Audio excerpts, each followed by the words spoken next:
I was just looking at the calendar and I can't believe that Thanksgiving is already around the corner and then followed by Christmas. And between all that food and guilt, right there smack in the middle is consumerism at its finest. Black Friday, Cyber Monday is upon us, my friends, yes. And now kind of sort of related to that too, I wonder if these kind of news videos that I make for you guys almost every week actually help you decide what or what not to buy, especially leading up to sales like these. So comment down below and let me know if these actually educate you in any way. I'd like to know that. Anyways, with all that said, let's move on to the news that way. I was a fan of the Samsung A52 back in May, and still am actually. It's a great mid-range $370 smartphone with some really good specs even today, like a Super AMOLED 90Hz screen, plenty of power and RAM for most users, 1.5 days of actual battery life, a good main cam as well, even though I can't say the same about the other cameras. But being awesome in the mid-range category is really in fact one of the reasons why Samsung's market share, if you've been reading the news, has jumped so much this year compared to Apple. So safe to say it's been a lucrative one for Samsung. And so it's no surprise that the next gen A53 5G is already in the works. And unfortunately a 4G version is not going to be available. Now early leaks show a similar design and also possibly the same 120Hz screen from the current 5G. And also a familiar quad camera bay at the back, but this time with a 64 megapixel main shooter. Price is expected to be about the same, so we're looking at $500, which honestly is a dangerous territory nowadays because at only one Benjamin less, you can get a Pixel 6. So this phone better be plenty polished to deserve our attention. Now, if Samsung can nail the user experience, like give us Android 12 for one, or a temperature adjustable screen, which the Pixel 6 can't do, have wireless charging, and bring us some camera tech and features trickled down from the S22, or better yet, do that all and sell this for $425 to $450, then we'll have something serious to talk about. You know what? It sure is nice of, well, Shure to finally join the party. Yes, I went there. But their new Aonic Free comes to us looking like earbuds from 2021. This is their first one without ear hooks, in fact, albeit a little bit on the bulky side. If you thought the XM3s were huge, these guys take the cake. The specs are good, at least on paper, but it's the sound that Shure is like surely harping on. And so far from the early reviews I've read, it's very positive. Some say that even pleases audiophiles apparently, but I think I might need to investigate this a little bit further. So Shure, if you're watching this, send me a unit and I'll make sure to make a video for you guys.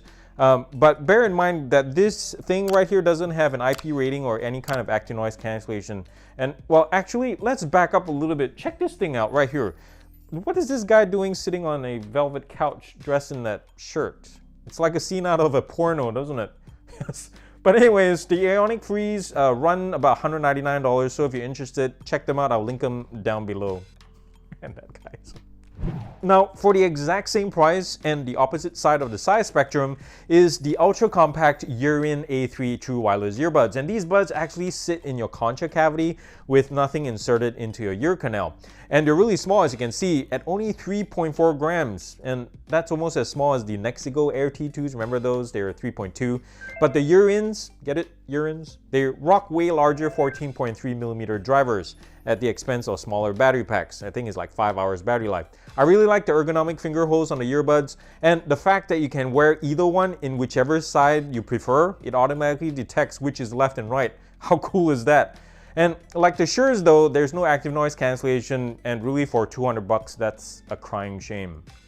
Ladies and gentlemen, I have here in my hand the new DJI Action 2 Action Cam. Actually, nope, this ain't it. It's a Y sensor. But if the Action 2 came in white, I'll say they'd be dead ringers. I mean, just look at these two side by side. See the resemblance? It's not even funny, right? But anyways, Dajin Industry, or DJI, has taken the modularity of the fantastic Insta360 1R, I love that thing, and given it a new spin. This little cube right here of a camera, look at this, look how small and compact this thing is.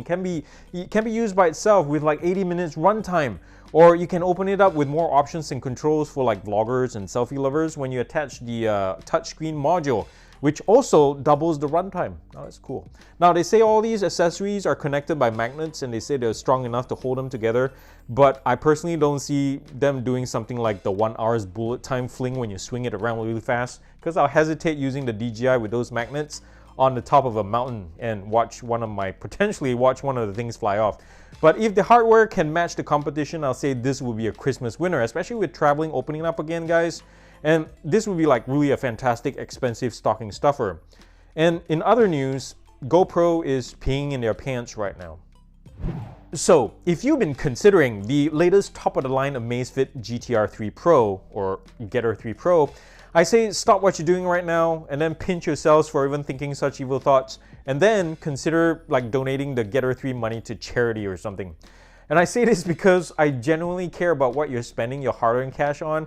And this watch, and to be honest, the general direction that Amazfit is going with this watch, as well as like the GTS 3 Pro, just turns me off. I mean, let's start with the price, 230 bucks.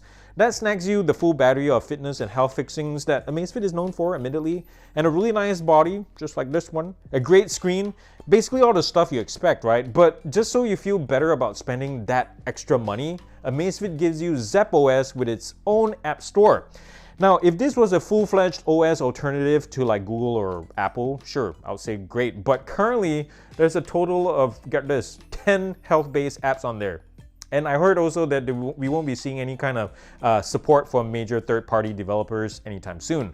So what it is that you basically will be getting a glorified activity tracker with a less than half-baked OS with mediocre app support and for roughly the same price as a Samsung Galaxy 4.